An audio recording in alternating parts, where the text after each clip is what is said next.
میرا نام روحیل ہے۔ میں ایک روح ہوں۔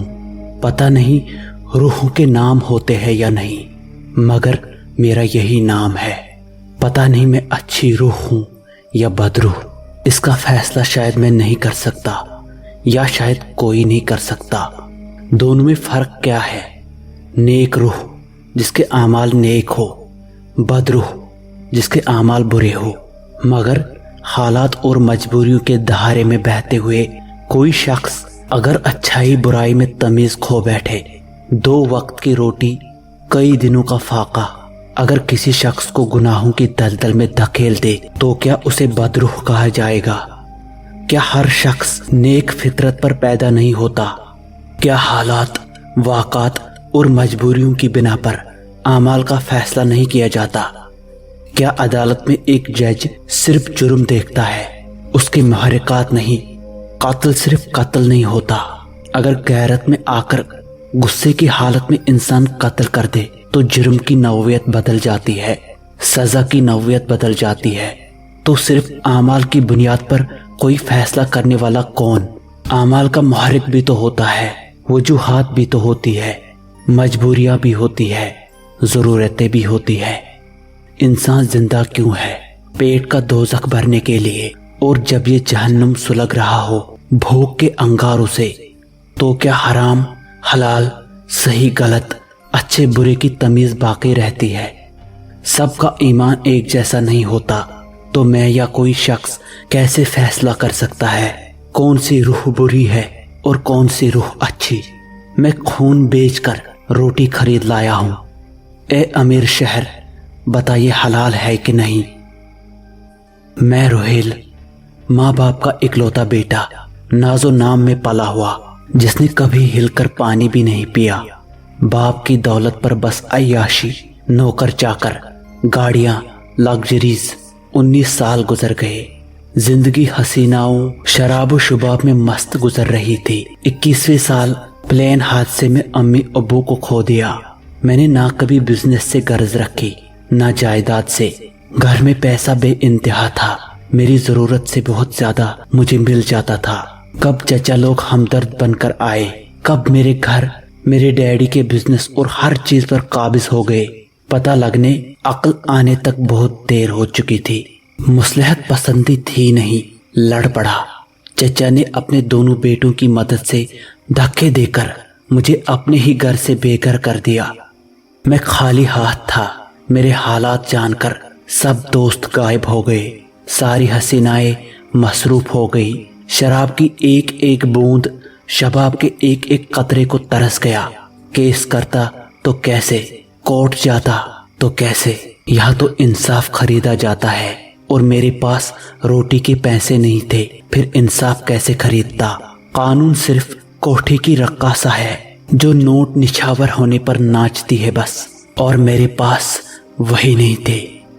ہر دوست کو آزما لیا، ہر راستے پر جا کر دیکھ لیا، اپنے جسم کی ساری طاقت، ساری توانائی لگا لی۔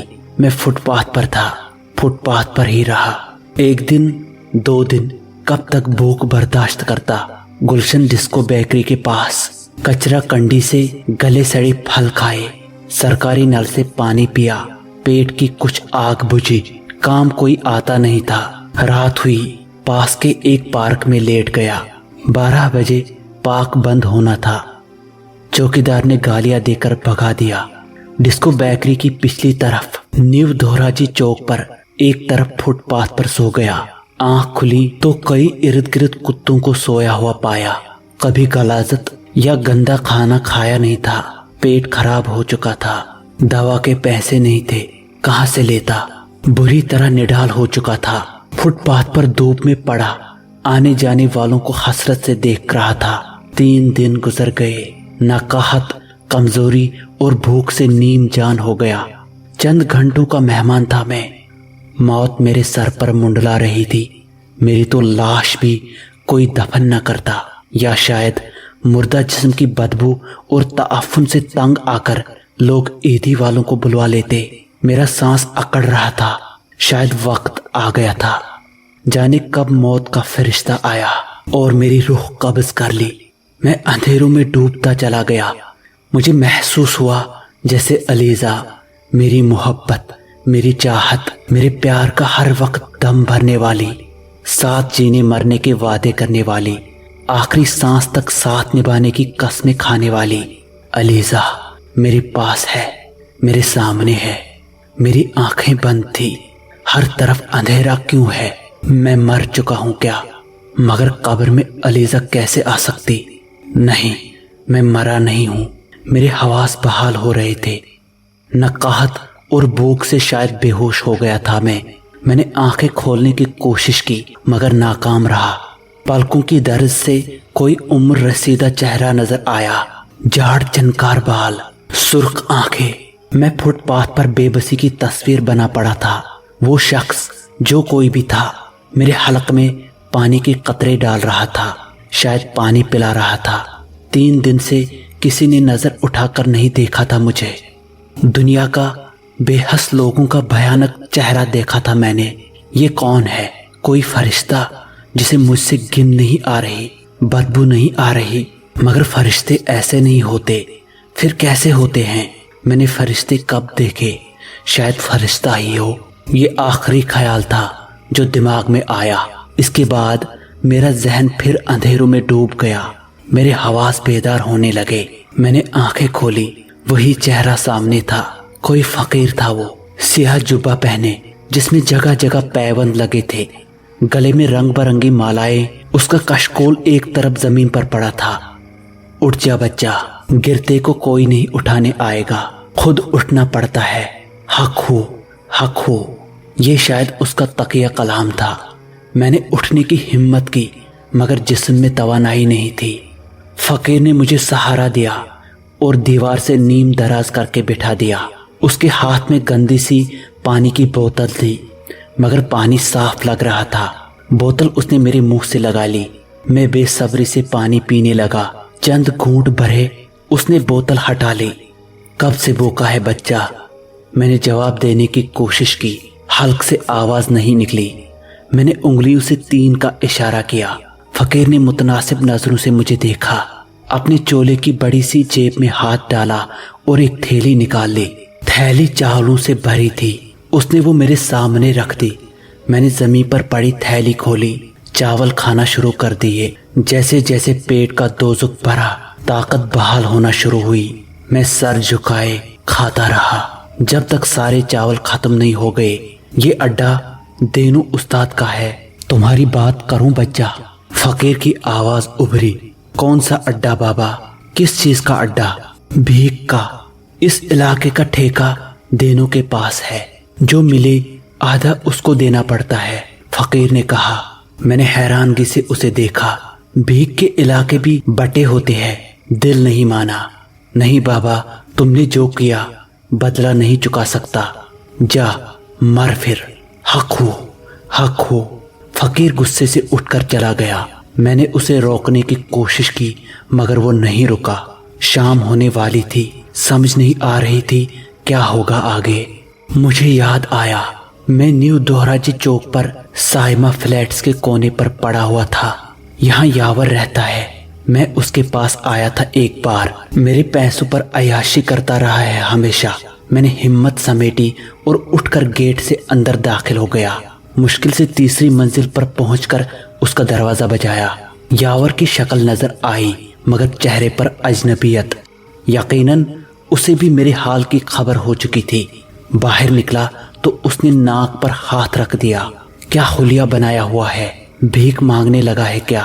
میں نے خود کو دیکھا، کئی دنوں کی بڑی شیو، بکھرے بال، سفید شرٹ آلود ہو کر میلی ہو چکی تھی۔ جینز کا حال اس سے بھی برا تھا اور جسم الگ گرد آلود۔ معاف کرنا، میں ذرا کام سے جا رہا ہوں، پھر کبھی ملاقات ہوگی۔ یہ کہہ کر یاور چلتا ہوا نظروں سے اوجھل ہو گیا۔ میں اسے کچھ کہہ بھی نہیں پایا، بس خالی خالی نگاہوں سے دیکھتا رہا۔ واپس نیچے آ گیا۔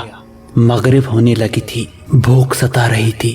سامنے ہوٹل تھا، میرے قدم ہوٹل کی طرف اٹھ گئے۔ گرم گرم روٹیاں لگ رہی تھی تندور پر۔ وہی کاؤنٹر پر شاید ہوٹل کا مالک تھا۔ میں تندور کے پاس ایک طرف کھڑا ہو گیا۔